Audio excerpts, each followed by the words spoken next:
میں جو ہے وہ ساری صفات جو ہے وہ بیان کر رہا ہوں کہ یہاں شرک کیوں نہیں ہوا۔ مدبر الامر تو اللہ تبارک و تعالی ہے، لیکن یہاں فرمایا جا رہا ہے کہ فرشتے بھی جو ہے وہ کام کی تدبیر کرنے والے ہیں میرے عزیزوں اور میرے دوستوں۔ اس کے بعد منعم، انعام کرنے والا کون ہے بتاؤ؟ منعم، انعام کرنے والا اللہ۔ آپ قرآن عظیم پڑھتے ہیں الحمدللہ رب العالمین الرحمن الرحیم مالک یوم الدین ایاک نعبد و ایاک نستعین اہدنا الصراط المستقیم صراط الذین انعمت علیہم۔ انعمت، تو انعام کرتا ہے۔ منعم کون ہے؟ انعام کرنے والا اللہ۔ فقہا فرماتے ہیں اگر کسی نے یہاں پہ انعمتو، میں انعام کرتا ہوں، یہ پڑھ دیا کفر ہو جائے گا۔ انعمتا، یہاں انعمتا کی جگہ انعمتو کوئی پڑھ دیا، واحد متکلم کا صیغہ استعمال کر لے، انعمتو کہہ دے، میں انعام کرتا ہوں، تو یہ کفر ہو جائے گا۔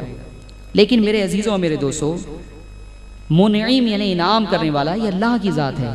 آپ کو جو کچھ ملا کس نے عطا کیا؟ اللہ نے۔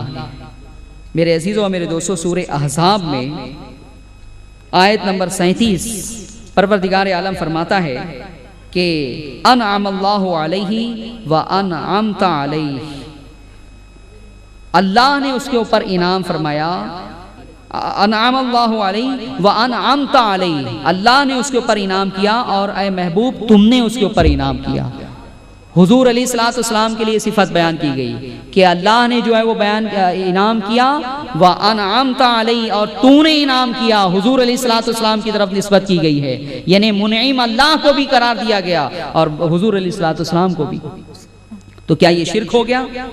میرے عزیزوں اور میرے دوستوں، اس کے بعد اس طرح کی بہت ساری جو ہے وہ صفات ہے جو اللہ کے لیے بھی بیان کی گئی ہے اور مخلوق کے لیے بھی جو ہے وہ بیان کی گئی ہے۔ قوی، قوی کون ہے؟ اللہ تبارک و تعالی، پروردگار عالم قوی ہے۔ یہ وہ صفت ہے کہ اکثر لوگوں کو اس کا علم ہوتا ہے، نماز کے بعد سلام پھرنے کے بعد آپ پیشانی پر اپنے ہاتھوں کو، انگلیوں کو رکھ کے پڑھتے ہیں یا قوی ہو، جس سے دماغ جو ہے وہ مضبوط ہوتا ہے، تیز ہوتا ہے۔ یہ بھی اللہ کی آیت نمبر 19 سورہ شورى آیت نمبر 19 میں پروردگار عالم فرماتا ہے وَهُوَ الْقَوِيُّ الْعَزِيزُ۔ یہاں پہ قوی اور عزیز یہ دونوں صفت اللہ کی بیان کی گئی کہ وہ قوی ہیں، اور اس کے بعد فرماتا ہے کہ عزیز ہے۔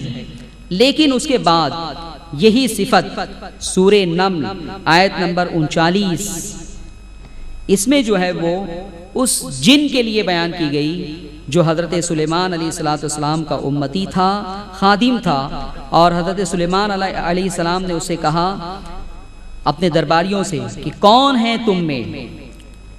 فرمایا یا ایھا الملأ ایکم یاتینی بعرشھا قبل ان یاتونی مسلمین۔ بلقیس کو دعوت دیا آپ نے اسلام قبول کرنے کی، اپنا دین قبول کرنے کے لیے۔ اس کے بعد بلقیس جو ہے وہ چل دی اپنے وطن سے حضرت سلیمان علیہ السلام کے لیے۔ اس کے آنے سے پہلے حضرت سلیمان علیہ السلام یہ چاہتے تھے کہ اس کا تخت جو ہے وہ میرے پاس آ جائے۔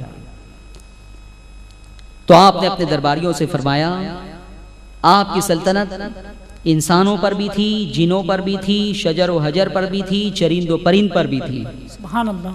حضرت سلیمان علیہ السلام کی حکومت پوری کائنات پر تھی، سب آپ کے مطیع اور منقاد تھے، سب آپ کی اطاعت کرتے تھے۔ تو جن بھی تھے، جیسے ہی آپ نے فرمایا کہ کون ہے تم میں کہ جو اس کا تخت میرے پاس لے آئے، تو وہ ایک جن کھڑا ہوا۔ پہلے تو میں آپ کو تخت کے بارے میں بتا دوں جس سے آپ کو یہ اندازہ ہو جائے گا کہ اللہ والوں کو کیسی قوت اور طاقت حاصل ہوتی ہے۔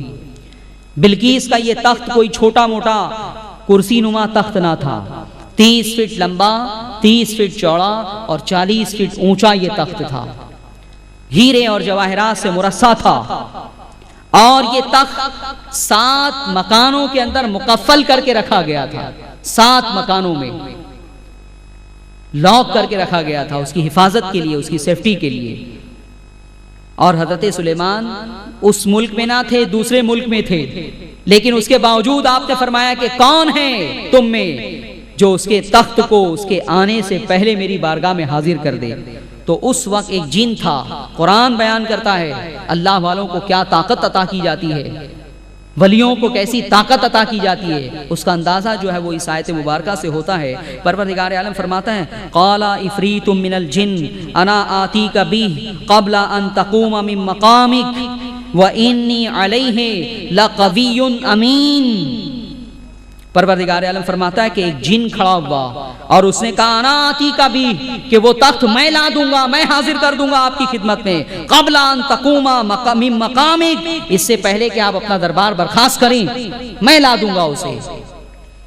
حضرت سلیمان نے کہا اچھا، اس کے بعد جو یہاں پہ صفت اس کی بیان کی گئی ہے، اس نے کہا وَإِنِّي عَلَيْهِ لَقَوِيٌّ أَمِينٌ، اور بے شک اس پر میں قوی بھی ہوں اور امین بھی ہوں، امانت دار بھی ہوں۔ یہاں لفظ قوی اس جن نے اپنے لیے جو ہے وہ استعمال کیا، قوی تو پروردگار عالم ہے، لیکن جن جو ہے وہ اپنے لیے استعمال کر رہا ہے۔ اگر یہ شرک ہوتا تو حضرت سلیمان علیہ السلام جو ہے وہ اسے جو ہے وہ تنبیہ فرماتے کہ اللہ قوی ہے، تم نہیں، تم تو بڑے کمزور انسان ہو۔ بڑی آسانی کے ساتھ کہہ دیا جاتا ہے نا کہ جس کا نام محمد یا علی ہے وہ کسی چیز کا مالک اور مختار نہیں ہے، معاذ اللہ رب العالمین۔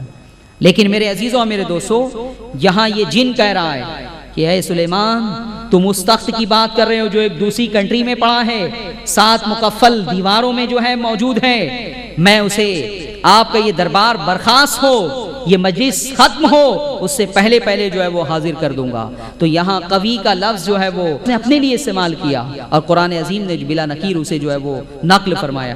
اس کے بعد میرے عزیزوں اور میرے دوستو ہوا کیا؟ وہ تخت کون لایا؟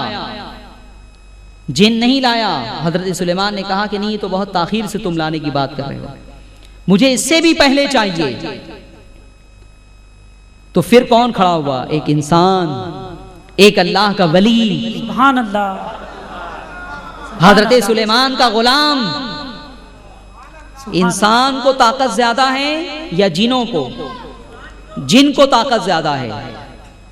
پروردگار عالم نے جنوں کو طاقت عطا فرمائی کہ اپنی شکل بدل سکتے ہیں، آگ سے بنائے گئے ہیں، ایک آن میں سینکڑوں کلومیٹر کا سفر طے کر سکتے ہیں۔ وہ آپ کو نظر نہیں آتے، آپ کو دیکھ رہے ہیں، وہ اس وقت بھی آپ کو دیکھ رہے ہیں جن۔ وہ چاہیں تو اسی وقت مکہ پہنچ جائیں، مدینہ پہنچ جائیں، کسی بھی ادر کنٹری میں چلے جائیں، یہ طاقت دی ہے اللہ تعالیٰ نے۔ لیکن یہاں ایک ولی کی طاقت کا مظاہرہ مقصود ہے۔ اس کے بعد کیا ہوا؟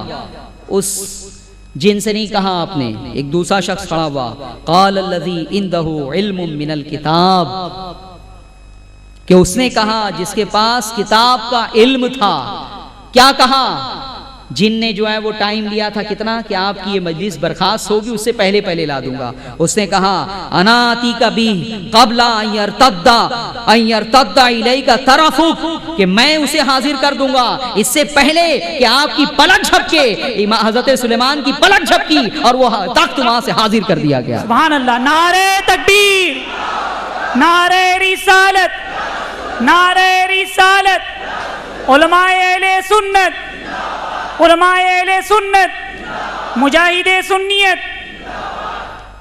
زمین کے اندر روحانی طاقت سے، قوت سے اسے کھینچ کے وہ جن تو جو ہے دربار برخاست ہونے تک کا ٹائم مانگ رہا تھا، اور وہ آصف بن برکھیا تھے، حضرت سلیمان کے امتی تھے، حضرت سلیمان کے غلام تھے، ان کا کلمہ پڑھنے والے تھے، لیکن انہوں نے پروردگار عالم نے انہیں ایک ایسی طاقت عطا فرمائی تھی کہ انہوں نے پلک جھپکتے ہی اس تخت کو جو ہے وہ وہاں حاضر کر دیا۔ اس کے بعد کیا ہوا؟ فلما رآہ مستقرا عنده قال هذا من فضل ربی۔ حضرت سلیمان نے دیکھا کہ واقعی وہ تخت حاضر ہو چکا، ان کی خدمت میں آ گیا، تو انہوں نے کہا هذا من فضل ربی، یہ میرے رب کا فضل ہے۔ سبحان اللہ، سبحان اللہ۔ اس سے کیا طاقت کا اندازہ نہیں ہوتا؟ یاد رکھو عقیدے کا یہ مسئلہ ہے کہ حضور علیہ الصلوۃ والسلام تمام نبیوں میں سب سے اعلیٰ، سب سے اعلیٰ، سب سے افضل اور بزرگ ترین ذات ہیں، حضور کی ذات۔ بے شک بے شک اور یہ بھی سن لو کہ حضور کی امت کے اولیاء تمام امتیوں کے نبیوں کی امت کے اولیاء سے اعلیٰ اور افضل ہیں. سبحان اللہ بے شک بے شک جب حضرت سلیمان کی